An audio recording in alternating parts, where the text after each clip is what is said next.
ஜொஹூர் பாரு மாவட்ட அளவிலான செந்தமிழ் விழா இவ்வாண்டு ரீனி தோட்ட தமிழ் பள்ளியில் மிகவும் கோலாகலமாக நடைபெற்றது. ஜொஹூர் மாநில கல்வி இலாக்காவோடு இணைந்து ஜொஹூர் பாரு தலைமை ஆசிரியர் மன்றம் இவ்விழாவிற்கு ஏற்பாடு செய்திருந்தது.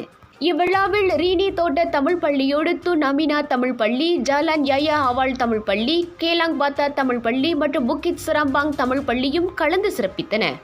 ஆடல், பாடல், இசை நிகழ்ச்சியுடன் மாணவர்கள் இலைமறைக்காயாக இருக்கும் தங்கள் திறனை வெளிப்படுத்தும் களமாகவும் இவ்விழா அமைந்திருந்ததாக ரீனி தோட்ட தமிழ் பள்ளி தலைமை ஆசிரியர் தமிழ்ச்செல்வி தெரிவித்தார்.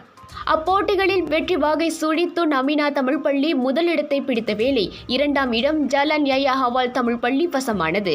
மாணவர்கள் கல்வியில் மட்டுமின்றி இணை பாடங்களிலும் சிறந்து விளங்க வேண்டும் என கூறிய தமிழ்ச்செல்வி இந்த செந்தமிழ் விழா தடையின்றி நடைபெற உதவிக்கரம் நீட்டிய அனைத்து தரப்பினருக்கும் நன்றி தெரிவித்துக் கொண்டார்.